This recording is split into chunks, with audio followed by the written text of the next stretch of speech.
Ever wondered what it would be like to live in a low-gravity habitat? Let's dive into the gravity of the situation.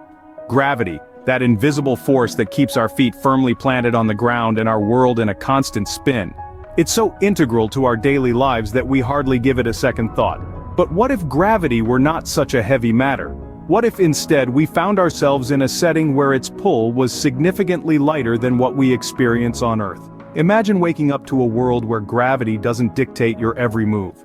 A world where a simple jump could send you soaring through the air, and where falling down might feel more like a gentle float. This isn't just the stuff of science fiction, my friends. Now, imagine this. Cities floating in space, where you could jump 6 times higher than you can on Earth. Sounds fun, doesn't it? So, where did this idea of floating cities even originate? Let's take a step back into the annals of time, to where the first seed of this concept was planted. It was in the fertile soil of science fiction literature.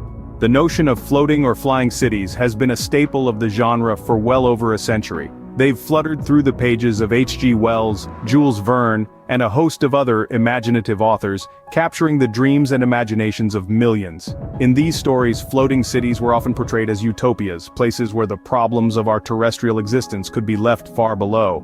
A clear sky, a lofty perspective, and a sense of freedom were the main attractions. But for a long time, that's all they were, the stuff of dreams and ink on a page. However, as the 20th century unfolded, so did our understanding of the universe and our place in it. The advent of space exploration in the mid-20th century brought a new dimension to these dreams. Suddenly, the idea of living in low-gravity habitats wasn't just a figment of a novelist's imagination, it was a potential reality. With the Apollo moon landings and the establishment of the International Space Station, we proved that humans could live and work in space, albeit for limited periods.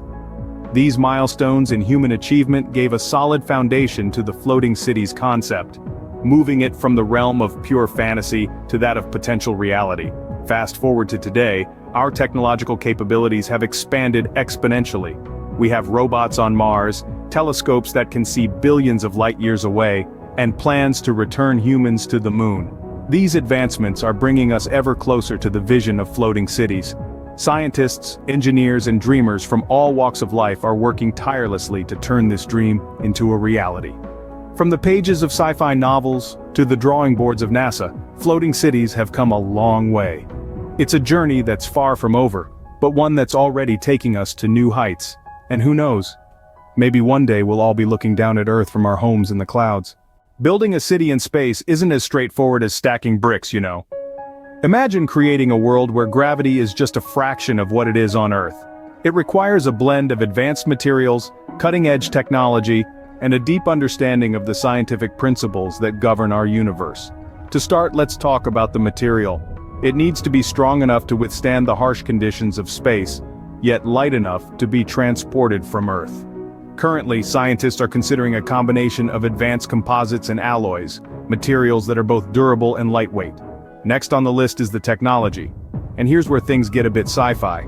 We're talking about creating an artificial gravity system. Yes, you heard it right. A system that can mimic the effects of gravity to keep us grounded in our floating city. This might sound like something out of a science fiction movie, but the concept is grounded in real scientific theories. Now let's move on to life support. It's not just about air, water, and food. We also need to consider how to recycle waste, manage energy consumption, and even how to control the lighting to mimic the day-night cycle that we're used to on Earth.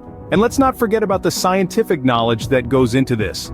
It's not just about knowing how to build things. We need to understand the effects of living in low gravity on the human body. We need to know how to grow food in a completely different environment.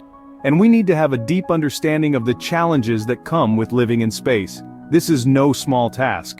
But imagine the possibilities. Imagine living in a city that floats among the stars, where every window offers a view of the cosmos. It's a dream that requires a lot of hard work and ingenuity. Building a floating city requires a little more than a hammer and nails, but the result could be out of this world. Alright, so we've built our floating city. Now what's life like up there? Imagine waking up to the sight of Earth from your window. A stunning vista of blues and greens that makes your morning coffee seem even more invigorating. That's just the start of your day in a low-gravity habitat. When it comes to getting around, forget about cars or bikes. Here, we're talking about personal jetpacks. Low gravity makes it possible to zip around with ease. Just strap on your jetpack and off you go. It's like being a superhero but without all the responsibility. Naturally, food is a big part of life, even in a floating city. But forget about your traditional kitchen. Here we have 3D food printers that can whip up a gourmet meal at the touch of a button. Just imagine, your favorite lasagna, crafted layer by intricate layer, all without lifting a finger. And don't worry about your coffee, gravity or not, it's always hot and ready to kickstart your day. In terms of work, it's not all fun and games. There's serious science to be done. From studying the effects of reduced gravity on the human body, to conducting experiments that would be impossible on Earth, the workday is anything but boring. And for recreation, well, imagine playing a game of basketball where you can dunk like Michael Jordan, or a game of soccer where a bicycle kick takes on a whole new meaning. In a low-gravity environment, everyone can be an athlete. But it's not all sports and science. There's also time for leisure, like floating in a zero-gravity lounge, reading a book, or watching the Earth spin below. It's a chance to unwind, to contemplate, and to marvel at the incredible journey of humanity. So, life in a floating city might be a little different, but it's certainly not dull. Floating cities might sound like a distant dream, but they could be closer than you think.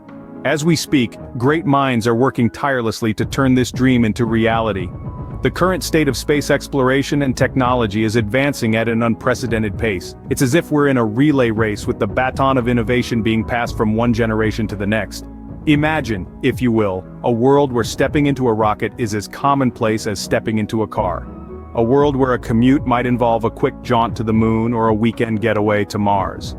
This is no longer the stuff of science fiction, but a tangible reality that's being built piece by the brightest minds of our time.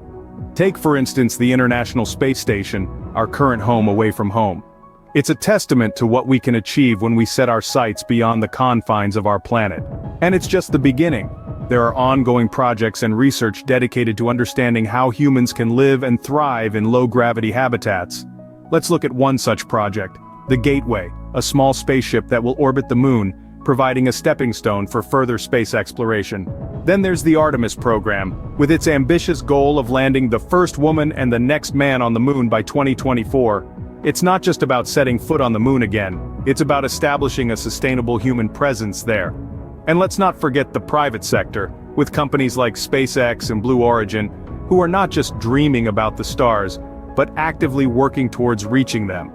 Their projects might seem ambitious, even audacious, but they are a clear sign that we are on the brink of a new era in space exploration.